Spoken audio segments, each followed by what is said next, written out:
ലൂക്കോസ് എഴുതിയ സുവിശേഷം അധ്യായം 22. പെസഹ എന്ന പുളിപ്പില്ലാത്ത അപ്പത്തിന്റെ പെരുന്നാൾ അടുത്തു. അപ്പോൾ മഹാപുരോഹിതന്മാരും ശാസ്ത്രിമാരും ജനത്തെ ഭയപ്പെടുകയാൽ അവനെ ഒടുക്കുവാൻ ഉപായമന്വേഷിച്ചു. എന്നാൽ 12 കൂട്ടത്തിലുള്ള ഈസ്കരിയോത്തായ യൂദായിൽ സാത്താൻ കടന്നു. അവൻ ചെന്ന് മഹാപുരോഹിതന്മാരോടും പടനായകന്മാരോടും അവനെ അവർക്ക് കാണിച്ചു കൊടുക്കുന്ന വഴിയെക്കുറിച്ച് സംസാരിച്ചു.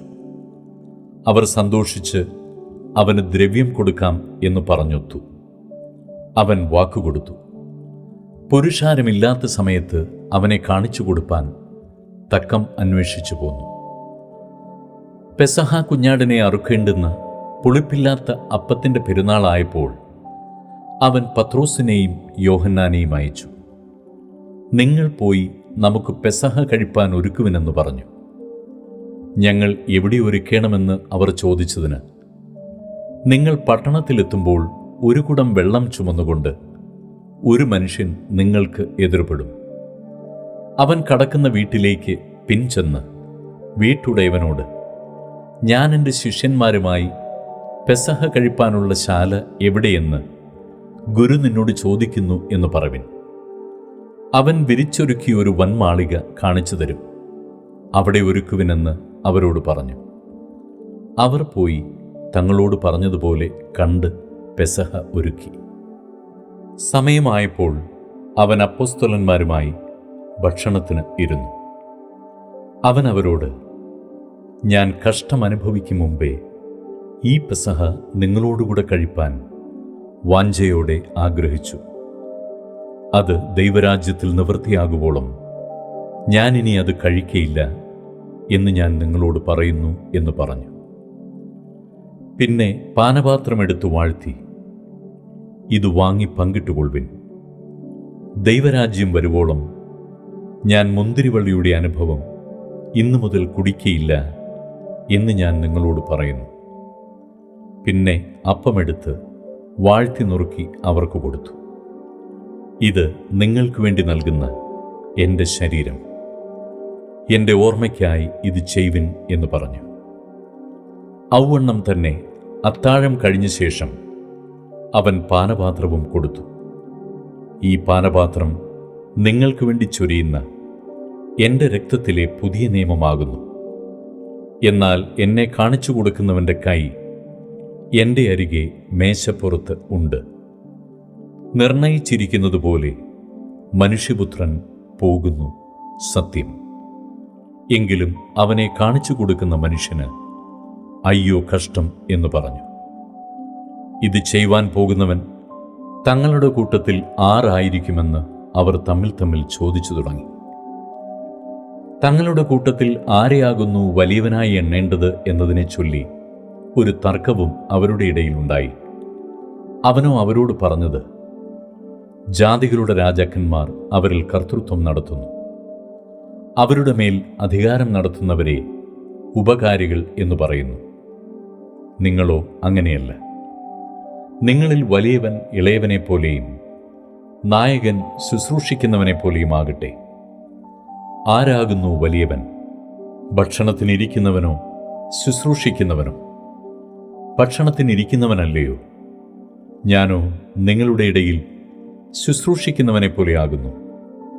നിങ്ങളാകുന്നു എൻ്റെ പരീക്ഷകളിൽ എന്നോടുകൂടെ നിലനിന്നവർ. എൻ്റെ പിതാവ് എനിക്ക് രാജ്യം നിയമിച്ചു തന്നതുപോലെ ഞാൻ നിങ്ങൾക്കും നിയമിച്ചു തരുന്നു. നിങ്ങൾ എൻ്റെ രാജ്യത്തിൽ എൻ്റെ മേശയെങ്കിൽ തിന്നുകുടിക്കുകയും സിംഹാസനങ്ങളിൽ ഇരുന്ന് ഇസ്രായേൽ ഗോത്രം 12 ന്യായം വിധിക്കുകയും ചെയ്യും.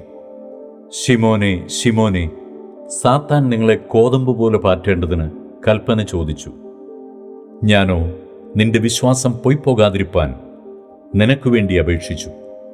എന്നാൽ നീ ഒരു സമയം തിരിഞ്ഞു വന്ന ശേഷം നിന്റെ സഹോദരന്മാരെ ഉറപ്പിച്ചുകൊള്ളുക.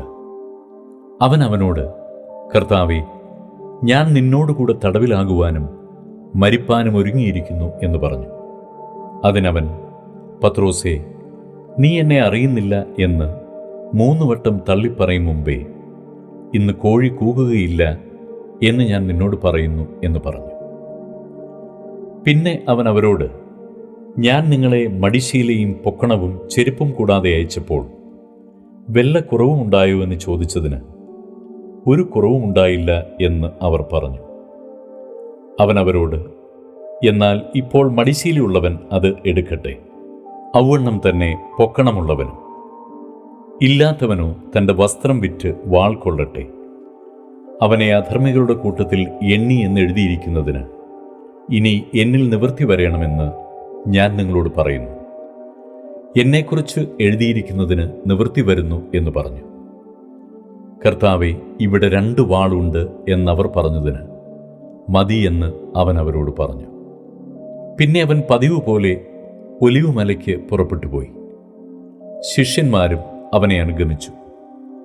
ആ സ്ഥലത്ത് എത്തിയപ്പോൾ അവൻ അവരോട്, നിങ്ങൾ പരീക്ഷയിൽ അകപ്പെടാതിരിപ്പാൻ പ്രാർത്ഥിപ്പിൻ എന്ന് പറഞ്ഞു. താൻ അവരെ വിട്ട് ഒരു കല്ലേറ് ദൂരത്തോളം വാങ്ങിപ്പോയി മുട്ടുകുത്തി.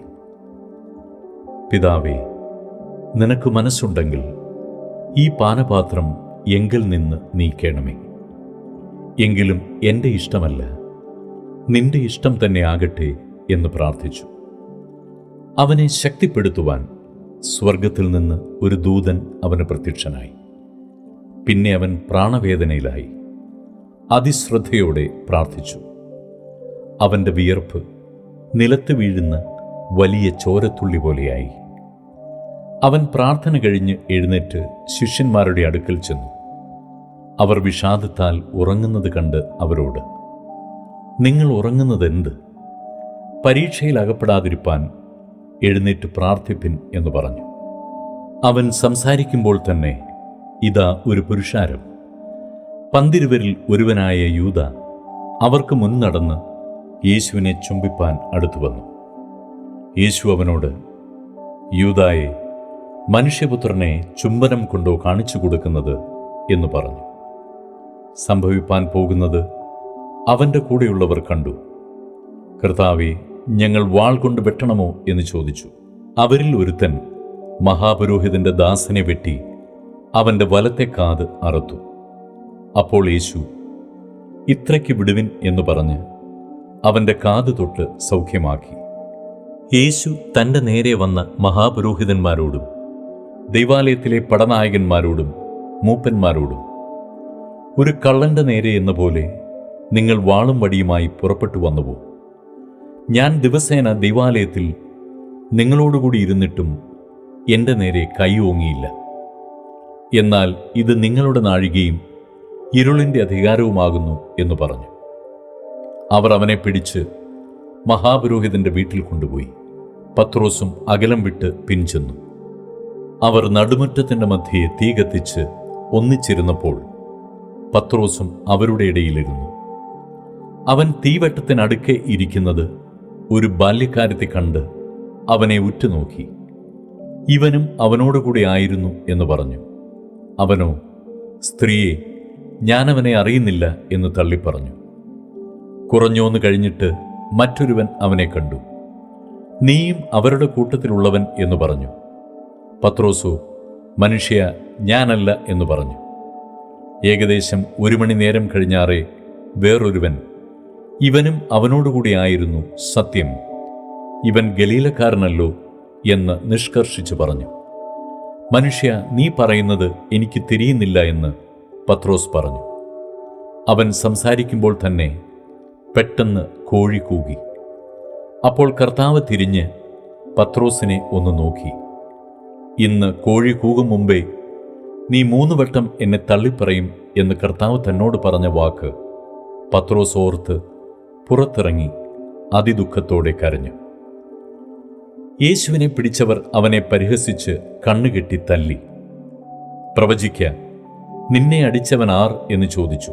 മറ്റു പലതും അവനെ ദുഷിച്ചു പറഞ്ഞു. നേരം വെളുത്തപ്പോൾ ജനത്തിൻ്റെ മൂപ്പന്മാരായ മഹാപുരോഹിതന്മാരും ശാസ്ത്രിമാരും വന്നുകൂടി അവനെ ന്യായാധിപ സംഘത്തിൽ വരുത്തി. നീ ക്രിസ്തുവെങ്കിൽ ഞങ്ങളോട് പറക എന്ന് പറഞ്ഞു. അവൻ അവരോട്, ഞാൻ നിങ്ങളോട് പറഞ്ഞാൽ നിങ്ങൾ വിശ്വസിക്കുകയില്ല, ഞാൻ ചോദിച്ചാൽ ഉത്തരം പറയുകയുമില്ല.